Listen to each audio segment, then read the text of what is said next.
राजा खड़क सिंह को कद्दू बहुत पसंद था। वो रोज सुबह कद्दू का सूप पीता था।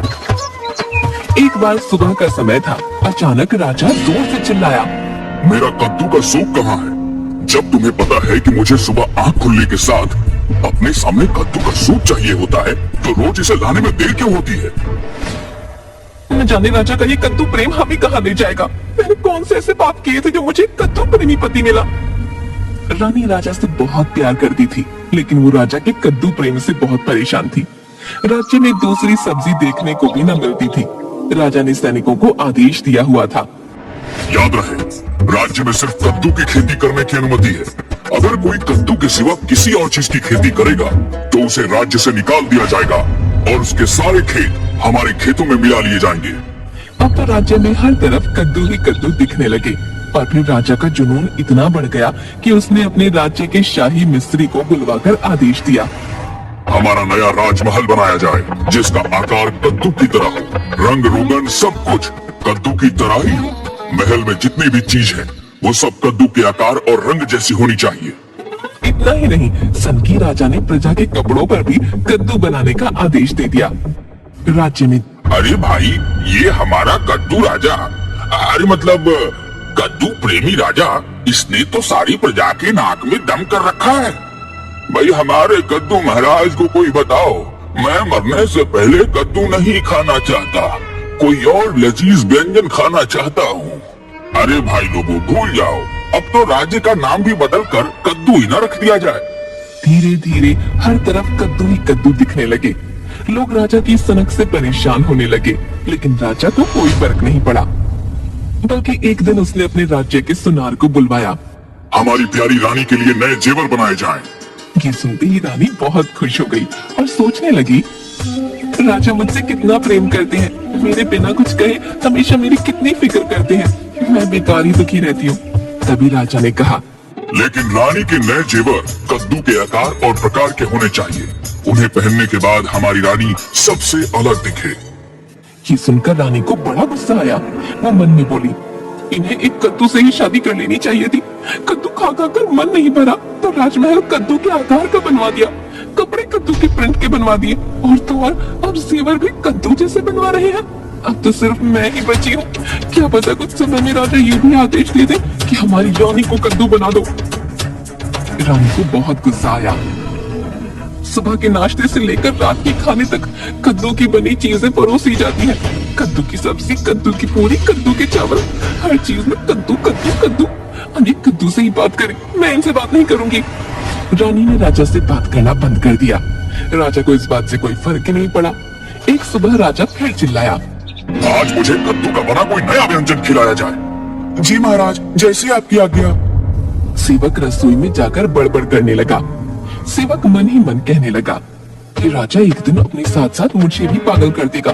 अब रोज इसे कद्दू के बने नए व्यंजन कहाँ से खिलाऊं? आज तो इसे मजा चखा के ही रहूंगा। महाराज, आज मैं आपके लिए कद्दू से बना बिल्कुल नया और बहुत ही स्वादिष्ट पकवान पेश किया है। आप इसे खाएं और बताएं। राजा व्यंजन को मुंह में डालकर मुस्कुराते हुए पूछता है, सेवक, तुमने ये क्या बनाया है? महाराज, ये कद्दू आपके लिए विशेष तौर पर मैं विदेश से मंगाया था। यह एक विदेशी कद्दू का सूप है, आपको जरूर पसंद आएगा। बेशक, हाँ हाँ, ये बहुत स्वादिष्ट है। तो मेरा इनाम महाराज? राजा अपनी एक अंगूठी उतार कर सेवक को दे देता है और कहता है, हम बहुत प्रसन्न हुए। आज से तुम शाही रसोइये के प्रमुख बनाए जाते हो। रसोई घर में दूसरा सेवक रसोइये से पूछता है, तुमने कब विदेश से कद्दू मंगाई? हमने तो ना पकाते देखा ना काटते। ये कोई विदेशी कद्दू नहीं है, आज मैंने महाराज को करेले का सूप पिलाया है। दूसरी तरफ महाराज भी सोच रहे थे, कद्दू का स्वाद कुछ करेले जैसा था, लेकिन कद्दू तो कद्दू है, मुझे हर हाल में पसंद है। रानी मैथिली की खिड़की पर रोज एक तोता आता था और रानी उसे कुछ न कुछ खाने को देती। पर उसने जब तोता खिड़की पर आया तो रानी ने उसकी तरफ नहीं देखा और न ही उसे कुछ खाने को दिया। तोते ने आवाज लगाई, रानी, मेरी प्यारी रानी, आज मुझे कुछ नहीं दोगी? लेकिन रानी ने कोई उत्तर नहीं दिया। तोता उदास होकर चला गया।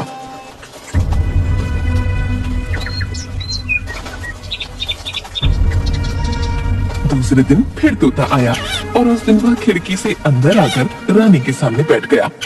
रानी, तुम इतनी उदास क्यों हो? रानी ने कद्दू जैसा मुंह बनाकर तोते को देखा और बोली, क्या तुम्हें मेरा मुंह कद्दू जैसा दिखता है? लगता तो है। मैं बहुत दुखी हूँ। धीरे धीरे लगता है मैं सच में कद्दू की ही ना बन जाऊँ। मेरे होते हुए तुम्हें दुखी होने की कोई जरूरत नहीं। मैं तुम्हारा दोस्त हूँ। मुझे बताओ आखिर माजरा क्या है? फिर रानी ने तोते को सारी बात बताई और कहा, मैं राजा के इस कद्दू प्रेम से बहुत तंग आ चुकी हूँ, लेकिन मुझे समझ नहीं आता कि मैं क्या करूँ। जादू करो। रानी ने हैरान होकर तोते को देखा और कहा, जादू? मैं भला जादू कैसे करूं? मैं तो एक सीधी सादी रानी हूँ। काश मुझे जादू आता होता। मैं अपनी आंखों के सामने से ये कद्दू हमेशा के लिए हटा देती। रानी, मैं परी लोक का तोता हूँ। तुम्हारी इतनी मदद कर सकता हूँ कि तुम्हें ये जादू मंत्र दे दूँ। तुम जिसके ऊपर इस मंत्र का प्रयोग करोगी वो वही देखेगा जो तुम चाहोगी। ये मंत्र भला मेरी मदद कैसे कर सकता है? मेरा दिमाग तो काम ही नहीं कर रहा। क्या तुम मुझे बता सकते हो? तोते ने रानी के कान में एक योजना बताई। रानी के चेहरे पर एक शरारत भरी मुस्कान आई और उसने कहा, अब आएगा मजा। अब तो मैं इस मंत्र के जरिए राज्य से कद्दू को हमेशा के लिए विदा कर दूंगी। लेकिन याद रखना मैथिली बहन, 12 बजते ही ये जादू खत्म हो जाएगा। रानी ने तोते का धन्यवाद किया और खुशी से झूमने लगी। फिर उसने राजा से कहा, महाराज, क्यों ना हम इस बार आपके जन्मदिन पर अपने कद्दू राज महल में एक आलीशान भोज रखें, जिसमें आप अपने सभी मित्रों को आमंत्रित कीजिए। रानी, तुम तो जानती हो मेरा कोई मित्र हमारे घर नहीं आना चाहता क्योंकि उन्हें कद्दू पसंद नहीं।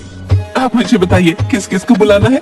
मैं सबको बुला लेती हूँ। मेरा आपसे वादा है कि आपके सभी दोस्त आएंगे और बहुत खुश भी होंगे। राजा ने हैरानी के साथ रानी को देखा और कहा, ठीक है, तुम कहती हो तो मैं बताता हूँ, परंतु मुझे ऐसा नहीं लगता कि कोई आएगा, और अगर आया भी तो वह खुश होकर नहीं जाएगा। अगर ऐसी बात है तो चलिए एक शर्त लगाते हैं। जैसा मैंने आपसे कहा, अगर ऐसा नहीं हुआ तो मैं भी कद्दू को आपकी तरह प्यार करूंगी, लेकिन अगर ऐसा हुआ तो आपको मेरी एक बात माननी होगी। राजा हंसने लगे और मन में सोचा, रानी कितनी मूर्ख है, वह मुझसे ऐसी शर्त लगा रही है जो वह आसानी से हार जाएगी, क्योंकि मेरा कोई भी दोस्त हमारे घर आएगा नहीं, और अगर आया तो उसे हमारे घर का खाना पसंद नहीं आएगा, तो फिर वह खुश कैसे होगा। आप चुप है महाराज, शायद आपको लगता है कि आप हार जाएंगे। नहीं नहीं, मैं तो यह सोच रहा हूँ कि तुम कितनी मूर्ख हो। ठीक है, तो हम अपनी शर्त पर कायम रहते हैं और भोज की तैयारी करते हैं। ठीक है, मैं भी तब तक ये सोचता हूँ कि तुम मेरी तरह कद्दू को अपनाकर कैसी लगोगी।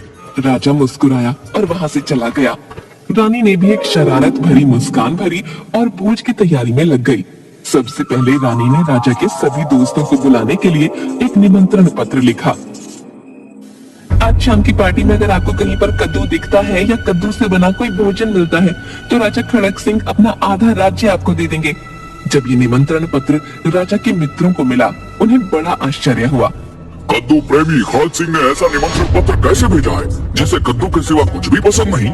उसके घर भला कद्दू से बना सामान या कद्दू से बना भोजन नहीं होगा, ये असंभव है। रानी ने जिस मंत्री को पत्र लेकर भेजा था उसको ये समझाया। मंत्री जी, जब राजा के मित्र ये पत्र पढ़े तो उन्हें समझना आपका क्या चाहता है। राजा तो कद्दू के बिना रह नहीं सकते। आपको बड़ी आसानी से कहीं ना कहीं कद्दू मिल ही जाएगा और बिना मेहनत राजा का आधा राज्य आपका, और अगर आपको कद्दू नहीं भी मिलता तो आपको एक आलीशान भोज तो मिल ही जाएगा। मंत्री ने ऐसा ही किया। मंत्री की बात सुनकर राजा के मित्र खुश हो गए और भोज में आने के लिए तैयार हो गए। इधर रानी ने भोज के लिए बहुत सारे अलग अलग तरह के व्यंजन जैसे फलों के जूस, स्वादिष्ट मिठाइयाँ आदि बनवा रखे थे। अब जाकर झरोखे पर खड़ी हो जाती हूँ, तोते के दिए मंत्र के इस्तेमाल का समय आ गया है। धीरे धीरे मेहमानों ने आना शुरू कर दिया।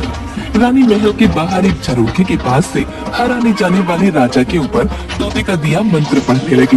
मंत्र के जादू से आने वाले मेहमान को कहीं भी कद्दू नहीं दिखता। मेहमान आपस में बात करने लगे। कमाल है महाराज, खड़क सिंह के महल से तो कद्दू पूरी तरह गायब हो गए। एक एक करके सारे व्यंजन परोसे जाने लगे। शरबत, सूप, मिठाइयाँ, फल सब बड़े मजे से खाते पीते मजे करने लगे। ये सब देखकर कद्दू प्रेमी राजा को बड़ी हैरानी हुई, क्योंकि राजा को हर तरफ तो कद्दू ही कद्दू दिख रहा था। वाह वाह, ये तो रानी ने कमाल कर दिखाया। लेकिन मुझे ये सब स्वप्न लग रहा है। यह कद्दू का बना सूप, यह कद्दू का जूस, कद्दू की बनी मिठाइयाँ, यह सब खा पी के भी यह इतने खुश हैं। इन्हें क्या हो गया है? राजा को कुछ समझ नहीं आ रहा था और रानी भी खुशी खुशी मेहमानों की आओ भगत में लगी हुई थी। सब मजे कर रहे थे, खुशी से नाच रहे थे। तभी रानी की नजर घड़ी पर गई। ओहो, ये क्या हो गया? 12 बजने में तो सिर्फ कुछ ही समय बाकी है और 12 बजे के बाद मेरा जादू गायब हो जाएगा। मुझे कैसे भी इन सबको 12 बजे के पहले यहाँ से भेजना होगा। राज्य में एक भयंकर राक्षस ने धावा बोल दिया है। उसे खाए पिए राजा बहुत पसंद है। महाराज खड़ग सिंह को मैंने छुपा दिया है। आपकी भी भलाई इसी में है कि 12 बजने से पहले हम महल छोड़ दें। अरे ये क्या बात हुई? उस राक्षस को अभी आना था। अभी तो बहुत से व्यंजन पड़े हैं जो मैंने चखे तक नहीं। लेकिन खैर, राक्षस से जान बचानी होगी, बाकी बाद में। भागो। दूसरा मोटा राजा अपनी नाक नोचता हुआ चटपटा खाना खा रहा था। उसका एक साथी राजा के पास आया। अरे मित्र, संयम रखे, बाकी बाद में खा लेना। अभी राक्षस ने हमला किया है, भागो। अरे मित्र, ये वाला व्यंजन खाओ, कसम पैदा करने वाले की पतीला चाट जाओगे। आओ आओ। मोटे मर यहाँ पे, मैं तो चला। अरे रुको मित्र, मैं भी आया। रानी की बात सुनते ही बाकी सभी मेहमान अपने अपने शाही रथों में बैठकर वहाँ से चले गए और 12 बजते ही रानी का जादू गायब हो गया। पर तभी राजा का एक मित्र जो अभी राजमहल के बाहर नहीं निकला था, उसके ऊपर से जादू गायब हुआ और उसने राजा के महल में सब कुछ कद्दू की शक्ल में देख लिया। उसे कुछ समझ नहीं आया कि क्या हो गया।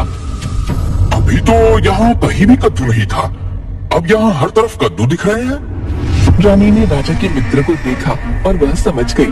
थोड़ा सा घबराई, लेकिन उसने अपने दिमाग को लगाया और राजा के मित्र से बोली, आपको पार्टी कैसी लगी? कहाँ, बहुत अच्छी थी रानी जी, लेकिन और खाना कैसा था? खाना तो बहुत ही स्वादिष्ट था। मुझे तो यकीन नहीं हो रहा है कि यह कद्दू प्रेमी राजा कद्दू के अलावा किसी और चीज के बने भोजन को भी खाता होगा। लेकिन हाँ, अब राजा पहले जैसे नहीं रहे, लेकिन राजा को एक बीमारी हो गई है। कौन सी बीमारी? हाँ, बड़ी भयंकर बीमारी है। राजवैद्य ने कहा है कि इस बीमारी का कोई इलाज नहीं। कैसी बीमारी? महारानी मुझे बताए, शायद मैं कोई मदद कर सकूं। अब राजा को कद्दू से इतनी नफरत हो गई है कि अगर कोई उनके सामने कद्दू का नाम भी लेता है ना, तो राजा उसका सर धड़ से अलग करवा देते हैं। बड़ी बुरी बीमारी है ये तो। तभी तो हमने अपने राजमहल से कद्दू की बनी हर चीज हटा दी। उस रंग से मिलती जुलती कोई चीज हमारे महल में अब आपको नहीं दिखेगी। राजा के मित्र ने हैरानी भरी निगाहों से रानी की तरफ देखा और मन में सोचा, यहाँ तो सब कुछ कद्दू जैसा ही है, फिर रानी ऐसा क्यों बोल रही है? लेकिन तभी उसको रानी की बात याद आ गई कि अगर राजा के सामने कद्दू का नाम लिया तो वो सर को धड़ से अलग कर देगा। राजा के मित्र ने तुरंत कहा, हाँ, आपने बिल्कुल सही कहा। मुझे तो यहाँ कद्दू के आकार प्रकार जैसा कुछ नहीं दिखता। रानी समझ गई कि राजा का मित्र उसकी बातों में आ गया है। फिर उसने राजा के मित्र को आदर सम्मान के साथ विदा किया। अगले दिन सुबह, बताओ रानी, तुम्हारी कौन सी बात है जो तुम मुझसे पूरी करवाना चाहोगी, क्योंकि मैं शर्त हार चुका हूँ। सोच लीजिए राजा, आप मुझे अपनी जबान दे रहे हैं और राजा हमेशा अपने वादे पर डटी रहती है। तुम बोलो, तुम्हें क्या चाहिए? तुम कौन सी बात पूरी करवाना चाहती हो? मेरे पास तो सब कुछ है। आपने मुझे इतना कुछ दे रखा है और सबसे बड़ी चीज मेरे पास है आप, जो मुझसे इतना प्रेम करते हैं, मेरा सम्मान करते हैं, बिना कुछ मांगे बिना कुछ कहे मेरी हर इच्छा पूरी करते हैं। तो अब मैं आपसे और क्या मांगू? फिर भी तुम शर्त जीती हो तो तुम जो चाहो वो मुझसे मांग सकती हो। ठीक है, अगर आप मुझे कुछ देना ही चाहती हैं तो मुझे बस इतना चाहिए कि कद्दू मेरे जीवन से चला जाए।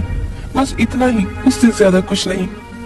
लेकिन तुम तो जानती हो कि कद्दू मुझे कितना पसंद है। मैं उसके बिना नहीं रह सकता हूँ। ठीक है, हम आपको खाने में रोज कद्दू खिलाएंगे, लेकिन कद्दू के अलावा सभी सब्जियां राज्य में उगाई जाएंगी और शाही रसोई में हर तरह के व्यंजन बनेंगे। राजा अपनी बात में फंस चुके थे। उनके पास रानी की बात मानने के सिवा और कोई दूसरा चारा नहीं था। राजा ने रानी की बात मानी और राज्य में कद्दू के अलावा बाकी चीजों की खेती भी होने लगी। और उस दिन के बाद राजा के महल में कद्दू के अलावा और भी सब्जियां बनने लगी। और राज्यवासियों का जीवन कद्दू की माया से बाहर आ गया, राजा रानी के साथ राज्य भ्रमण करते हुए।